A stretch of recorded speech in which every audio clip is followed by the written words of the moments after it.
wapi. Abonnez-vous, abonnez-vous.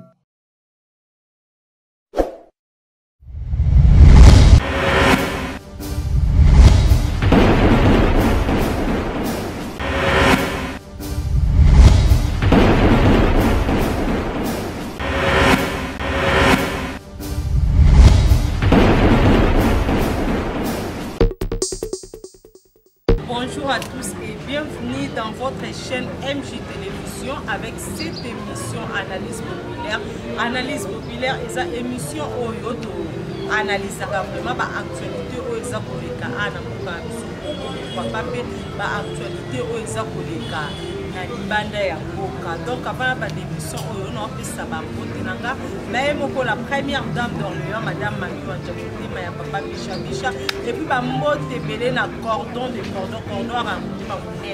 à Mami Wanja donc je dis vraiment la mikitinga na lokwa ba msuti que soit sali beba il faut botinde senga pardon zo tepete que non senga te mais mikiti si maman na sengi pardon pas cordon na donc quand babaka les linge sale c'est là en famille donc vraiment la Congolais ça vraiment merci beaucoup cordon Dani Chimangale cordon de tous les cordons et puis merci la maman Margaret na sonza des prêts. Donc analyse il y a les autres analyser concert il a fallu pour à Beteki samedi na stade Alphonse Massamba débat donc concert il a fallu pour et les cas qui bien selon ba warrior selon Bissopé ba chroniqueur selon pe ba internet mais ba côté quand mususu ya ba gaulois quand mususu ya ba sur ba spiritas ba bi concert il a fallu pour et les cas qui m'appellent ma belle ndenge nini ngala bino vraiment to éviter ma travers analyse les to découvrir vraiment ma campagne pour la ngai concert a fallu pour et les cas qui bien concert wana ils ont réussi parce que na braza tous les jours bat basala na bango donc ba kenda ko campagne quotidien na bango la journée ce n'est que normal stade est à la ville parce que bande ko belé bazaki na bango na bango ba ina kata qui cherche que ko luka à partir à 17h de monaki que bat komi ko kota 18h et puis 19h stade et koma qui vraiment plein fali pour pas beta qui kitoko donc bande ko la biso ba braza villois pour bande muswa ya Kinshasa tolobeni ni ke ba braza villois ba siliki nde fali azoya ko beta na stade Alphonse Massamba débat ba bi fallait roga kutunda beta kuna non tout ce qu'on créer ba polémique éviter polémique contre Zolingato to créer entre artistes et musiciens et ça qui tout côté parce que polémique est à l'ensuite dans le monde de la musique polémique est à la qualité polémique de eba kango sera kala sera jibena wera so jiba tie libaya boy wera pa tie jiba beta na nini na fikin wera pe kuna na fikin jiba boko kata wera pa boko kata polémique entre bibi sikani et sukaka ebi mais les autres tika fali abeta musique na kimia faire école pe abeta musique na kimia donc il y a un bande comme ça ba lobby que non le 24 juin au jour à concert à faire fali pour paper à se produire na chaque clé ce qui est vrai fali pour pas entrer dans senga yo même ba bureau na pardon pour annuler concert wana parce que yo jour à concert non na stade des martyrs donc c'est le a tchaka libana et a obeta na imka et créer la polémique au CP là en angoté bande copé ba warrior ba CP là en angoté donc ce qui fallait si réellement on se produire na char clair c'est le moment ya pour annuler concert wana parce que eza bien tout tika pe muninga abeta concert na kimia na tranquillité nyonso la tranquillité parce que faire rigole à lobby à propos ya roga pour aller ba Brazzaville ba bi bango pe roga à se produire le 24 juin na cordon na stade Massamba débat na stade Massamba débat bandi umso ba bi non roga tie faire libaya faire aza coincé non roga aza kongola ngam stade Massamba débat eza na Kinshasa te eza na Brazzaville ce n'est que normal il y a le pas de rabi abeta nae eza nango normal eza mabete mais pour la fali pour parce qu'on se produire le 24 juin na chaque club ne konangai donc ça ne sert à rien à se produire parce que congolais tout ndeko nyonso po ya ba ndeko délégation ko uta partout ba ko kita ba ko ya vraiment wana na stade des martyrs pour assister na concert ya fait rigolo Mais coup de chapeau quand même n'a fallu pour faire parce que ma samba débat n'a fallu à coquille à réussir en vraiment. Pour tout le monde, artiste et musicien, bah ouais, en soi, bêta dans ma samba débat, bah bêta ka festival, parce que artiste et musicien est belé. Mais fallu quand même à relever des défis à bêtu stade où on a pu à réussir. Parce que tant concert on avait bande, tout le monde a bandé comme ça dans les réseaux sociaux, parce que stade des avis, stade ma samba débat, mais il fallu non. Brazzaville bande ko basalaka Brazzaville bande ko bakenda misala qui cherche et andi mote na biso na Congo mutakoza asala musala makati musala ka po akota concert ya faire écola na 8h pour akota concert a fallu pour na 7h non to changer mentalité to éviter guerre quoi vraiment ba fanatique mingi tenchi mastote ezaka ba fanatique ne bazo créer ba biloko côté kuna ba golo côté ba warrior ba linga ka ba pesa moto. Ce que tu fallu faire, peut-être, bon, mi balé, courir les canons bien, peut-être courir les canons bien, parce que, baza ba mi, baza ka ba on y se fait seulement qu'on a capté la terre, parce que là, na bango, hein? Donc, tout tika, pour polémique à Jibena Wera, et l'autre monde à Jibena Wera, assurer les cas bien. Après, vanné Jibé ton moi na utubala, Wera Zalaki, Wera matin na podium. Donc ça ne sert à rien. Toi arrêter la polémique. Et puis, bah Warrior, concert à faire rigole le 24 je ne vois pas faire rigole à Stade des Martyrs et comme Melaye. Et Melaye par rapport à quoi? Qui vous a dit que Sozo met un concert à Stade des Martyrs, il faut qu'on ose la plaie? Non, pour ce moment, ça et vous décourager comme papa Félix Oisé quoi. Azana projet na avec un Stade des Martyrs. Bande comme ça pas cause un projet avec un Stade des Martyrs. Ma komi ko banga est-ce que non est-ce que non retourne ça. To monyana nani na You Arena. C'est bon na boy. A uchi obé. Bien que va passer qui milite.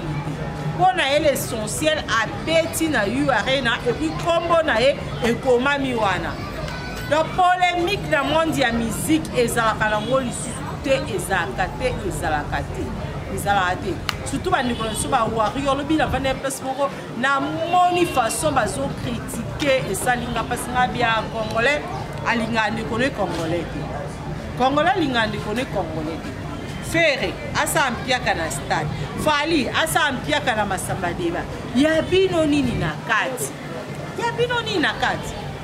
Bozako batmo fait bon féliciter bon batoko ba Fali wana azo tombola drapeau ya mboka ya biso Congo partout. Donc avec un masamba débat, il faut tous séparer tous en essayant to ba Fali vraiment, Fali azo tombola bende de RDC. Fali avec ça masamba débat. Mais bino bo vana ba kwa ngani ko critiquer. Fali kudu, concert a roti siko, ata mudute, Fali abeti bienté, Fali sonza qui m'appelle. Non. Biso moko ne to bo ma musique.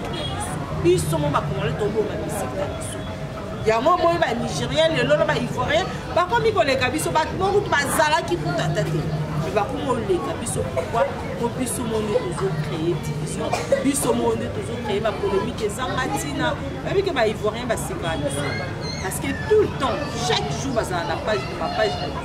Attends la façon ma page nous super et ça na ba page joue polémique voilà ba on est pas une critique ba artiste et musicien au moins faire ba ta vendre ne fallait vendre kuna ayebelote ba ngo ba na ba fausse information les informations na tout monde siko na page mon en temps à proposer oh fallait pour pas à se produire le 24 juin à Charles est-ce que ça vrai Nandimite fallait qu'on crée vous fallait me ka ko salango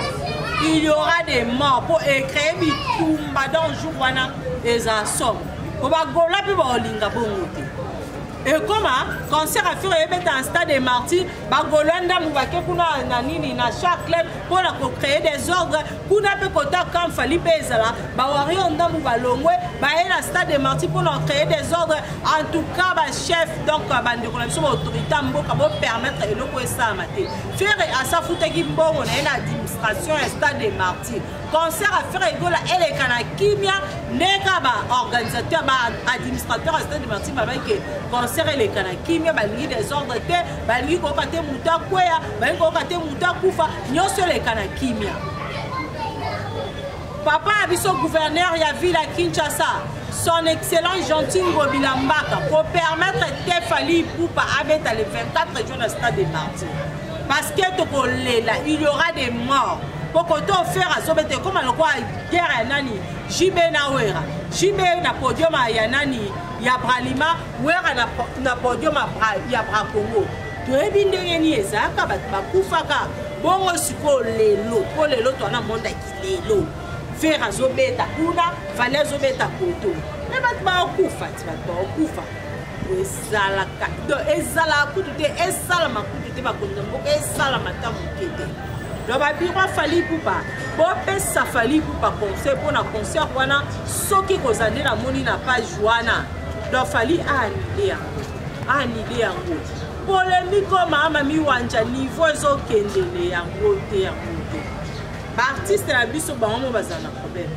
kaka bafanatique nemba créata na biso pe badekole bapatisango mpe tozocrée polémique tolala mokulu kutu faire egola est-ce que okokotondisa stade fali buba masamba de bemelaki ye non topesa bango chance okobeta ezali sekite ya kotema liboso bato o banda kosima mikro banda koyemba tomonango epapa koyemba na Côte d'Ivoire na femia concert ebandi boyita bandi bien et na suka biso nyonso toyebi papa basali akoyaki nanda atika biso mpe asona nyonso wana nini na cadre kaka ya oluka kopesa bapublic bafanatique na ye le meilleur ya oyo aza na ozomona nde mo mpe nde tosala misala na biso boye pardon dani cimanga bien ke mabe ezalaka nango toujours mais ça nini azo supporter toujours pourquoi avec ngane na coordonner ka MJ télévision ngane faut la pesa toujours les meilleurs et pas mama miwanja de même aussi biso pe va travailler biso tous ça simanaye to ça il faut donc te to pesa les meilleurs ça et loko c'est pesa mama miwanja et loko ko c'est pesa papa Misha donc bande ko to tika vraiment polémique magolo musu bebino bolingi biloba trop bolingi biloba arrêtez fali ayeba koyeba aza misa studio te etali bino na nini botika ye so aza misa studio ça n'engage que lui etali ete bino boza concentré na concert na bino stade de Martyrs na place po bana ko critiquer stade Masamba Deba pona ngai ezala mie kudu bosa ne promotion stade des Martyrs parce que juste la promotion malongeza na côté bien que mo faire école les cas qui faire école la sali publicité terra publicité tanto tchango na ba chaîne na biswa to moni comment publicité aneza suivi ba vie et belé ba bazola ndango mais ce que ce bino ba kolo bo s'organiser bo bandi vraiment promotion pour un concert à faire école et ezala bien et puis chose grave jusqu'à la concert à faire école à stade des Martyrs sponsor na monanité sponsor azate pourquoi nyonso wana déjà moi ko bangi ezali parce que ba sponsor pe balinga koya et aloko pota bandinzi balandaka pota o eza mobesu pota eza sikoze pota kauki nzinja za sute nzinja okima de même aussi pour un concert ya faire école ba producteur to ba ta yo mona artiste promotion malonga ezate ba bureau na on a place pas ça promotion nous ça ba encore ko finga nous ça ba encore ko critiquer donc producteur ko yate to mona fali tant on beta stade des Martyrs fali pour pas assez donner à 100% ça qui concentré oui bureau na ye ba les mêmes promotions te ba réseaux sociaux tout le monde ba tela tout le monde mais bureau ya faire école eza ya kolala beaucoup plus pour se donner na ma finga beaucoup plus pour se donner na ma critique promotion 0 le 24 juin sous ya eza sous musika te mikoletika ya kota to vanda ka bo to la mukika bo le 24 résultat kozani bakolwa c'est le moment pour ya koluka ko relever défi parce que non qui bande comme sous bien fali avant na ekimia faire emoko batmuta azotumbo la fali yango fali abipeke azocha libale 24 jours na chaque club et inda na ngoka kunde za ba te bandi faire epeso za makasi loko fali abeta le 25 novembre na U Arena yepa cha libaya na Bercy poto nzima e soki ebandi boye ekozala pasi eza pasi mpe mawa parce que tofaka solution te na musique na biso totrouve solution te et comme artiste boye azwi problème azwi choc ne baquestion bazoka choc to bapolémique eyaka entre rankine yaka ye entre na Koffi Olomide po question aloba bilela aloba ye soki abelaka mayeke motema eza mpe mpona bamakambo ebela kuta nango epe bandeko ne bamusicien baKoffi Olomide bapapa wemba ozomona moye oloba nyonso wana awa eza te tomeka nanu ko arrete eloko babengi polémique na kati ya musique baivoirien toboyi te bazala mpe na bapolémique mais suka bango na bango ya bapolémique moko ya sese ya lokwa ya biso te ke lokwa azobeta boye nga mpe fona beta donc dirait comme concurrence surtout na likambo babeta ya bastade oyo n'est-ce pas waze kovandaki na opoli kobeta na stade ko olingo sango série bozalaka guerre yo na Koffi Olomide mais pourquoi nous avons polémique quand on va ça qui va salir donc banani nyonso bazalaki wana artiste émission na minene ba Jos na wana donc bazalaki ba louange wana période wana époque wande olingaki osa polémique yo beta na stade ça beaucoup fait pas ba Koffi ba question mais le long génération non polémique eza surtout polémique c'est là et puis chose grave yo mo bokenda ko sa réconciliation na Koffi Olomide lelo Félix Oise ko so beti stade de Martyr ngana koya o meti ke mo batka mo kende boza boni britannique ba ma tekende boza usomo donc ça ne sert à rien faire lelo azana 80 nako ba faire azana 85% il y a chance soit beti stade de Martyr akoki ko réussir akoki ko sala plein pourquoi parce que les lots na minute to vivre boye to vivre époque ya faire et na fali pour concert ya fali poupa ezaka te ba warrior nde bazaki wana ba golo pe bazalaki wana ba golo bazaki wana majorité ezaki beaucoup plus ba golo ba yaki vraiment batala est-ce que fali a autoni sa stade fali a kakoyemba vraiment akole kakoyemba de même aussi pour la concert ya faire écola ba tondi sa stade wana bato bakosa la moitié stade wana eza beaucoup plus ba warrior donc so osali analyse ya nyonso wana ça ne sert à rien to sala polémique na oes etali likambo ba plein to mona ngo pe ba pasteur na biso tant ba pasteur ba sala ba croisade na bango tant ba artiste émission ba chanter chrétien to ba beta banani ba concert ka bato bakendaka ba concert à mokili ya ba Koffi ya ba Ferry ya ba JB ya ba Wera bango pe ka ne ba okota na concert à Moïse Mie bango pe ka ne ba okota na concert à Mike Mbai bango pe ka ne ba okota na concert à Mama Lormo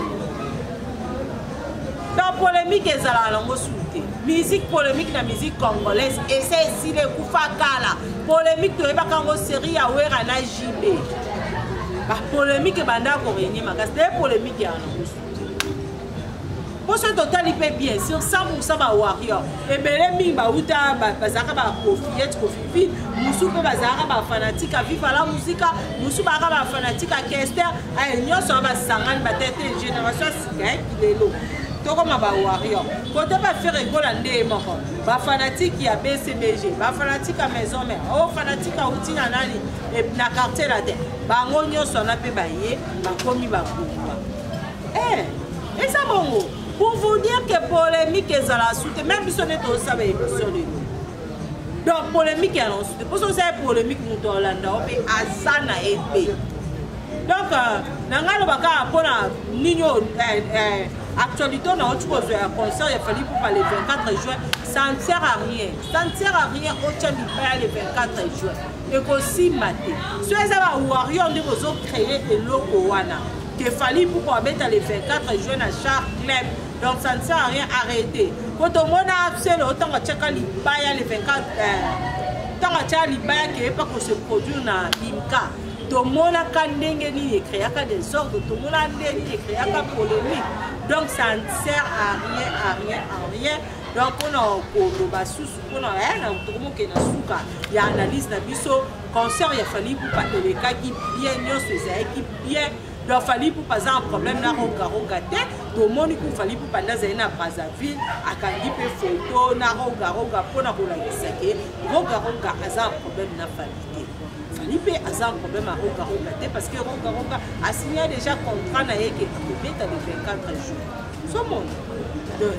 des bongo et puis côté faire école avec il y a pas zo kundana ndenge na parce que azo la kisake il pas un grand chanteur le 24 juin nous sur les kalango bien nous sur les kalango la kimia donc c'est une bonne chance que ça va faire bonne chance que ça les padre bonne chance concerne et les capiens na place que tout banda ko critiquer to ba ke autonisa faire école autonisa stade autonisa stade et tali kaka yemoko na groupe na jet set.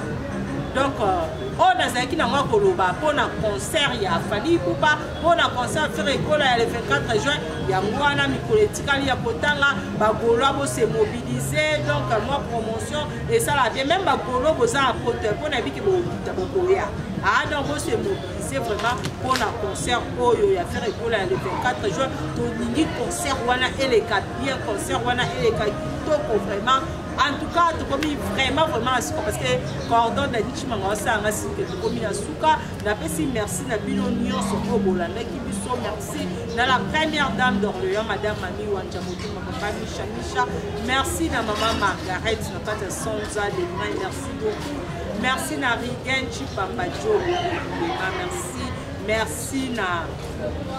Cordon d'Anichima, aussi mes caméras, merci na Lipasa, merci na Bilonion sur Bolinganga, inde kopena nous s'abonner occasion ngo ya ko s'abonner na chaîne biso, merci na Kelly Kundiston de Mwanda, ngana bino to kutani mikoleza ko ya ko na nouveau numéro ya émission na biso analyse populaire MJ télévision.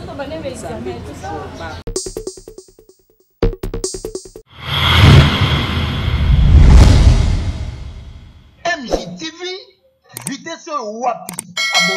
abonnez-vous.